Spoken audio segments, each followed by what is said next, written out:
Hello everyone, we are here. We are doing a much requested Q&A today with Paul. Are you ready for this? I guess so, yeah. You don't really have a choice. No. We're on our way driving. It's Saturday and we're driving to kind of like an hour. It was supposed to be an hour outside of Toronto and it ended up being like, how long did you say? Close to 2 hours. Close to 2 hours. We're going to go to a restaurant out there and I thought we would do a Q&A, so I'm going to pull up on my phone here some of the questions. Okay, I'm going to get through like some of the like most requested questions that I feel like we've gone through quite a bit of times, but people still ask, okay? So first question is, okay, the first three questions I would say are, what is your age difference? What do you do? And those are the main, like those are like the always the two questions. So age difference and what do you do? Well, for half the year I'm 17 years older than Tiff, and for half the year I'm 18 years older than Tiff. So I guess the correct mathematical answer would be 17 and a half. 17 and a half. Yeah. And we've been together for 5.5 years. Yeah. Okay, next, we'll just keep it going. Next question, what do you do? What do you do? It's not a matter of really what I do. It's a big question, actually. Yeah, I've done a lot of different things in my life. Being that I'm 46, and I guess you could say a serial entrepreneur. Yeah. I've been in the restaurant business. I've been in the quick food service business. I've been in the retail business. Right now, I'm just transitioning into more online business type things. More digital entrepreneurship. Yes, digital and some real estate investment and development with some colleagues. So I've worked in corporate sales for 11 years when I was younger, and had a high-end retail business for 12 years. So I've done a little bit of everything. Yeah, you have. Yeah, it's really nice though, because I come from, I mean, obviously with an age difference, way less experience of entrepreneurship and life in general, but it's so nice to be with someone who can help, like, especially with the entrepreneur side of things with, you know, for my business, Tiff and Tech, having Paul, who's done so many different businesses, kind of just be like, you know, like, this is who you should contact about this, or like different advice, or like when I'm having my fifth meltdown of the day or of the hour. I can consult. I've been helping Tiff a bit with developing some of her Tiff and Tech stuff. Yeah, it's been awesome. It's been good.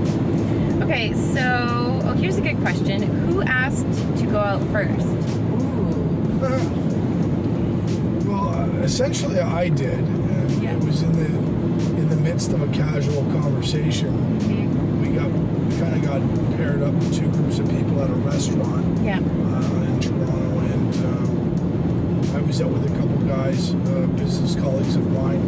It was a very quiet, like Tuesday or Wednesday night, and we were at a patio bar restaurant, and it was very quiet. And one of my colleagues was asking if there was any ladies coming out tonight, and the waitress replied that there was a group of girls that had just came in, and she knew one of the girls.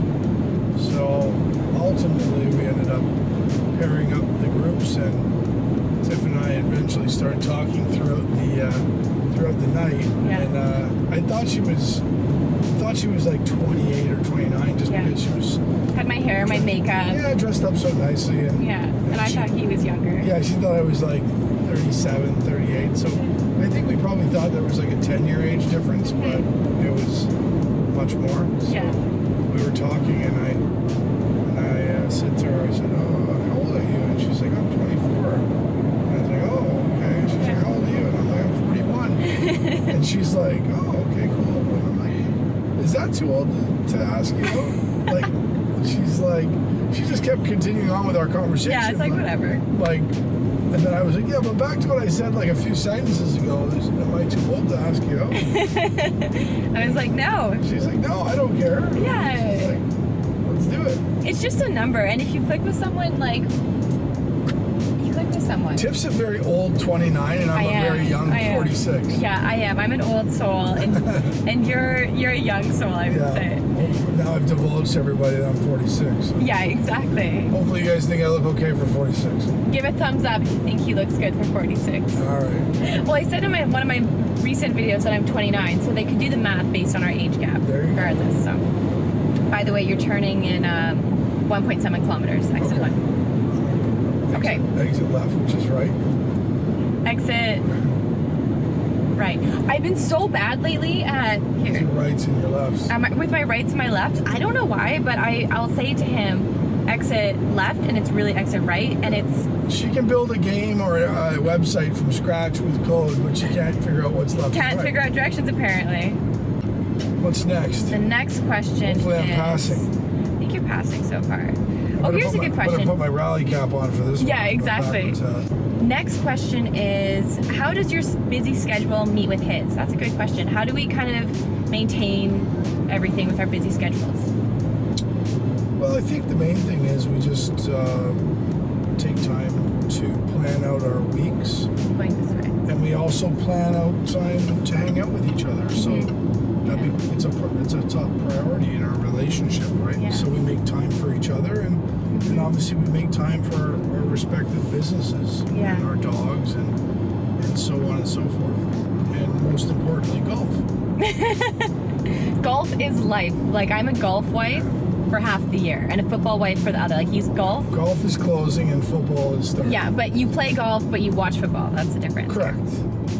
So now you're on here for 11 kilometers, by the way. Nice. Okay, next question. Let me see here. Does everybody out there know what a kilometer is? Oh yeah, probably not. Is that just Canadian? No, it's only where they use the metric system. It's 0.6 of a mile.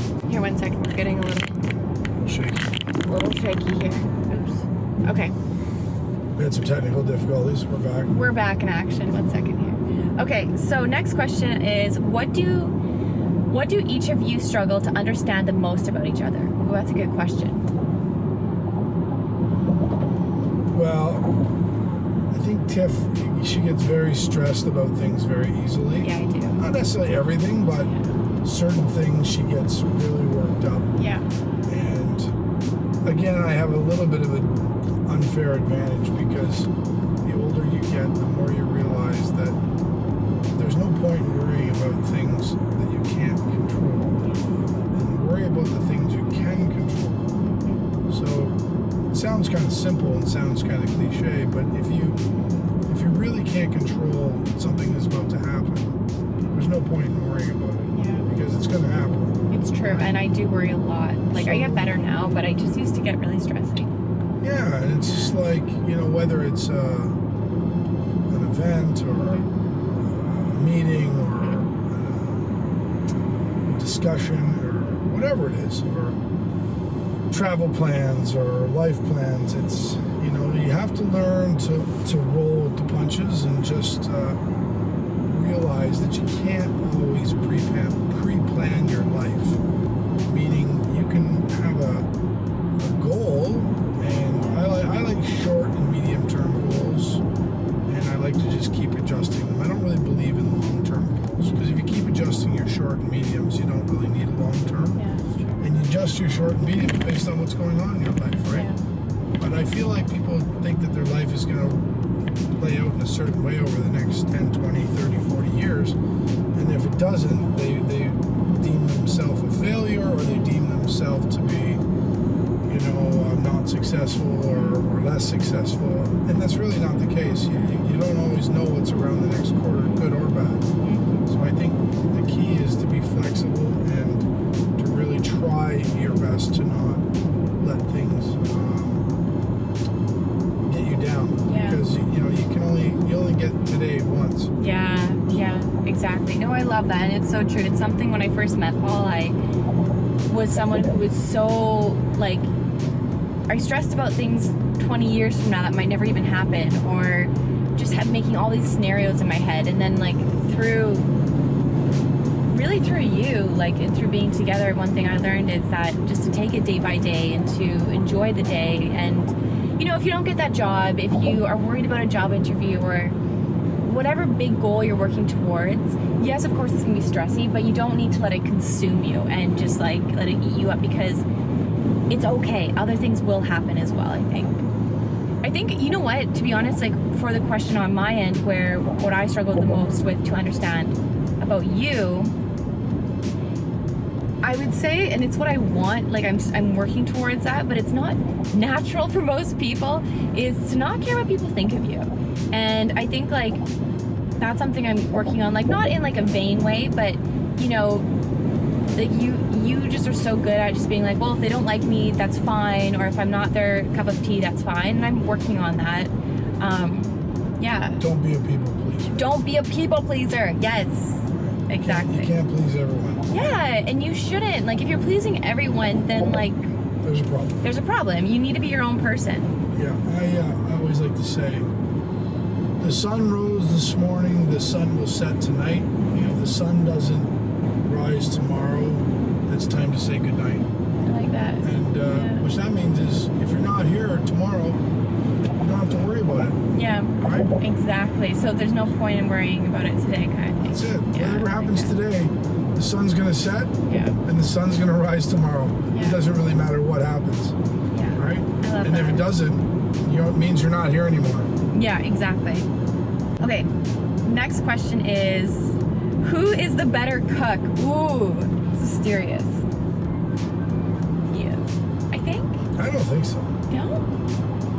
I feel like we each have our own things that we're really good at. I'd like to say we both aren't very good. Yeah, I agree with that, totally. Hence why we're driving 100 kilometers to go for dinner tonight. Exactly.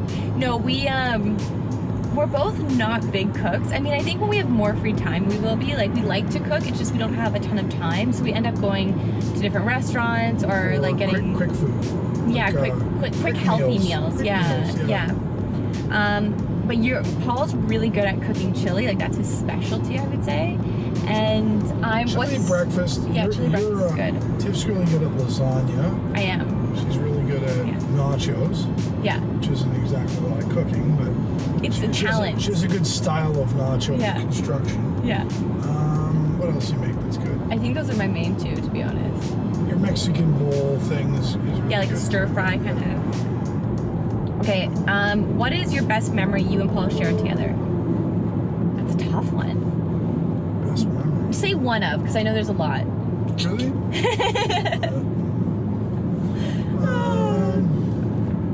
I really like when we go traveling. Like, when we do any traveling together, it's really fun. Yeah, but is there any, like, specific travel? Specific? We like to travel. It's just like most of us, we haven't been able to do much of it in the last 18 months. Yeah. So now we're going to try and get our travel game up. Yeah. And, okay, I'll tell one that I really liked. It was our first trip. We went to Chicago together. And can I tell this about the first, like, how I got upgraded? Yeah, sure. Okay, so I will tell one of my favorite ones. So it was our first trip together. We were driving to Chicago. Was this the first time? Yeah, we drove there, right? Yeah. So there's two parts of this. The first part is we took Paul's friend's vehicle because at the time we had two cars instead of like bigger SUVs, like trucks, yeah. And we put our things in the back and we're driving and like people are honking at us and the lights are going on. We're getting close to the border and I'm looking in the rear view mirror and I'm like, man, that back window is really clear. It looks like there's not even a window there. We're like, wow, his friend really cleaned the car for us, the truck for us. Okay, sorry, we had to take an intermission there. But anyway, so people were like pointing at us. Yeah. We've been driving the last several miles with the hatchback of the Range open that we borrowed from my Wide open. Yeah. Wide open. The luggage was inching towards the back of the truck, like right by the edge. I was like on a full highway, and it didn't. Yeah, it was crazy. The other part of that story too, which was fun, was we were staying at. It's not your favorite memory, though. No, it's not my favor't memory. I guess it's really not. I just thought it was funny. I don't know why. Funny memory. I think we're gonna just come back to the favorite one. It's really hard. It's a lot of pressure. I don't know. What would you say? One of them. When we drove across the U.S. like to to Saskatchewan. That was really fun. Pretty cool. That was fun. And we saw like a lot of cool like different small towns and like Yeah, we went through that was fun. We went through Minnesota, we went through Fargo, we went through North and South Dakota, we went through Montana. That was a really fun trip. That's a good answer. Okay, next question. Next and last question. We did the better cook one. Okay, we will end this on a high note of Mr. Muggs. Did Paul already have Mr. Muggs, or did you adopt him together? We got him together. Yeah, we got both dogs together. Yeah. Harry's just over 4 and Muggsy's just over 1. Yeah. Yeah, we just got it. So this must be from someone who hasn't followed us as Mr. long. Muggs is the newest addition to the family. Yeah, he's named after He's named after a childhood book that was taught in the 70s and 80s called Mr. Muggs. Yeah, that was your sheepdog. generation. It was a sheepdog, and I like that name. Yeah, it's a good name. And then Dirty Harry is named after Clint Eastwood for one of his characters. Yeah, obviously. Some people might not know who Clint If you Eastwood don't know who Dirty Harry is, you should just unsubscribe right now. Stop! Don't say that, because a lot of people are not 46. Well, then you don't have to be 46 to know who Clint Eastwood is. He has a movie out right I know, now. but I didn't know who Dirty Harry was. Dirty Harry is a character in Clint Eastwood series of movies. This is true. Okay, so there are a ton of other questions, and I'm sorry we didn't get to them all, but this video would be like an hour long if we did. So we'll end it there. I did okay, everybody. Did he pass? Let us know. I feel like he passed. You passed. But if you have any other questions, leave them in the comments and I will be sure to respond to them as always. And thank you all for watching this. If you haven't already, make sure to hit that subscribe button. Give this video a thumbs up and I will see you all soon. Thanks everyone. Thanks Paul. Bye. So you gotta say bye looking in the camera. Bye everyone.